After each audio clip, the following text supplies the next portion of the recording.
flags are going up everywhere. It's all over the country. Yeah, not just the paintings on the road, but actually flags up on lampposts and goodness knows what. The numbers, goodness knows. It feels like millions of flags have gone up. Someone's manufacturing them very, very quickly. Someone's paying for them. I wrote this in my Sun newspaper today.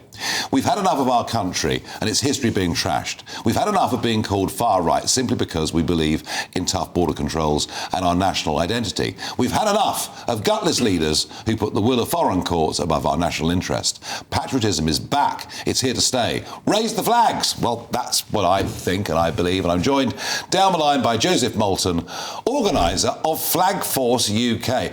Joseph, this is just, it's taking off, isn't it? Yeah, I mean, the scale that it's kind of spread across the country has really been unprecedented. I don't think we've seen anything like it in modern British politics. I mean, really what it is it's a protest movement, but it's a protest movement that people are doing every single day on their streets, in their local communities. And it's really shown people that there's far more people like them in their local community who feel the same, who are sick of the bad policy making from Westminster. That social contract that we've had there for the government to really kind of listen to the people. We've had two elections, the Brexit referendum and the 2019 election of Boris Johnson, where the people really want a stricter migration policy. Yep. Unfortunately, they just weren't listened to. I think that's one of the main driving causes behind this. Yeah, and Joseph, who's paying for all these flags? Yeah, well, initially we were just paying it for it ourselves, and then most of the flagging groups have local GoFundMes where they've been able to self-finance them. So I mean, it's been crowdfunded from the local people. Quite extraordinary. And Joseph, just finally, for our viewers, are you a knuckle-dragging, far-right extremist that hates anybody whose family have not been here for at least 400 years? No, of course not. And those sort of allegations are exactly why we're out there and we need to kind of have our voices heard. I agree. Thank you. Great campaign. Well done. So what we get from our Prime Minister is apparently if we like the flag, we're all plastic patriots. Oh. He's just getting this wrong, the Prime Minister, isn't he? His tone, his thoughts on it, he's just getting it wrong. What the Prime Minister was clearly trying to do is to draw a distinction between using a flag in a proper way to support this country and using a flag to intimidate people. Now, no one can object to the use of the Union flag. I am British. Or the Cross of St George. Well, that's what I want to come to, Nigel. I am British. That's my flag, and I don't believe that it's possible to challenge anyone for using that. What I'm not so sure about is the Cross of St George. The Cross of St George is an English flag. Mm-hmm. Now, when England play football, perfectly right that should be displayed. When England play rugby, why are people displaying the Cross of St George and claiming that is somehow patriotic? Because of the... I mean, you're obviously in the Emily Thornberry camp. You look down your nose at people that fly... On the contrary, I don't look down my nose at anybody. Well, she did 10 years ago, and it didn't go down very well. Nigel, that isn't fair. I do not look down my nose at anyone. Right. What I'm trying to make is a distinction between the flag of a British citizen, which is a Union flag, and the Cross of St George, which is a flag of England. And what's wrong now, that's fine. And what's wrong with Englishness? Well, because, and there's nothing wrong with Englishness, but what is wrong is English nationalism. We are a united country. I see. So I do not believe that it is necessary to emphasise nationalism. You're part of a government that gave vent to Scottish nationalism. You were part of a government that gave vent to Welsh nationalism, part of a government that compromised with Irish nationalism, but we can't be English nationalists. No, we can be English and we can be proud of being England when England are playing football or England are playing rugby, but I don't believe that it's appropriate to put up flags of the Cross of St George in substitution for the flag that we owe our allegiance to, which is the Union flag, because we are British. Well, I feel that I can be English and British. I see no contradiction. I see no contradiction, but the reality is people are putting up the Cross of St George rather than the Union flag. I think that is the worry. Hello, I'm Bev Turner. Now, it can feel like the money in our bank accounts at the moment does not keep up with the cost of living, and maybe there's a solution. I'm here today with the CEO of TallyMoney, Cameron Parry. Cameron, what is TallyMoney?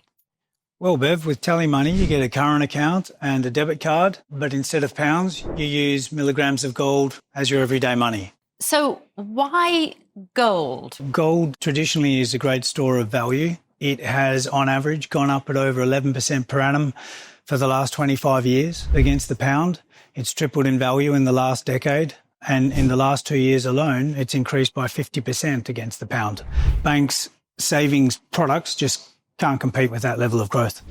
But this isn't just about gold. This is about a currency that you guys have created at TallyMoney. Explain it to me as though I'm an idiot. So, look, people need to be able to hold their earnings and build their savings in a money that retains its value and remains in their legal control and remains theirs to access, away from government control. Great. You had me at not exposed to government control. You should feel safe and happy with your money. You should have peace of mind the more money you see in your bank balance, and that's the type of thing we're trying to deliver and give people choice in the type of money they get to use every day. Brilliant. Thank you so much, Cameron. Thank you.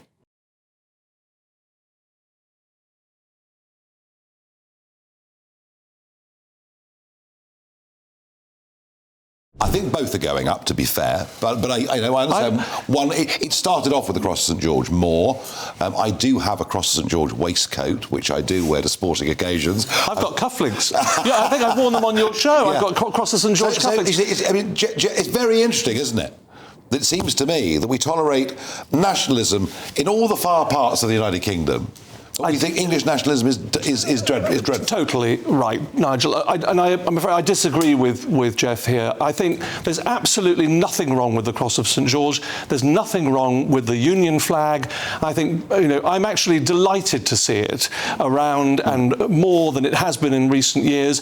But I think it was sort of culturally almost, warped away from what it should have been. It was, people were accused and, considered to be somehow behaving badly if they displayed the Union flag or the Cross of St George. It's totally outrageous. Isn't what's happening here? It's our flag. Isn't what's happening here, with millions of these flags going up all around the country, that actually ordinary decent people are reclaiming the flag as something we can be proud of?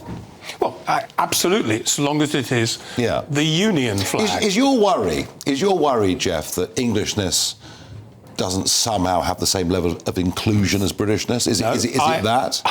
I entirely agree with your point that sometimes we are English and sometimes we're British, sometimes we're European, because it depends on... Oh, I don't know about that. Well, I know you would. But for example, in the Ryder Cup, I will support Europe. Yeah. Because that is part of the organisation that I belong to.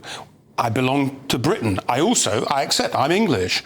But at the same time, I don't believe that it's appropriate in this day and age to be talking about nationalism.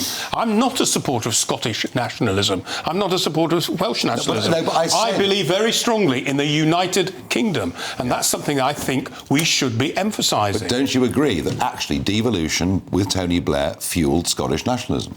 I don't believe so. Scottish nationalism came first. It really did. Scottish nationalism was there. I was taken to Scotland by a political friend of mine to see the level of nationalism that was developing. And I was told, and I accepted the argument from someone who knew about Scotland, that the way to resolve that was to have a separate assembly for Scotland. But I think the opposite. I think the opposite happened, but hey, that's by the by. And by the way, I've confronted Scottish nationalism face-to-face in the street in Edinburgh. It was terrifying. And the police came along, did a marvellous job. They locked me in a pub for my safety. It was quite an afternoon. But this is the thing, Nigel. Final thought on Englishness, please. But look, I think one can be proud of being English. I don't think one has to treat it separately from Britishness. If somebody wants to wear or use the flag of St George, the English flag, I don't see any difference there. Why people view that pejoratively when somehow it's okay to be a Welsh nationalist and a Scottish nationalist and they call their political parties nationalism, but with England it's somehow a dirty word for some people, particularly people on the left. Keir Starmer making that remark today, I think is simply just wrong and out of touch with the British people. I thank my panel for lots of energetic debate.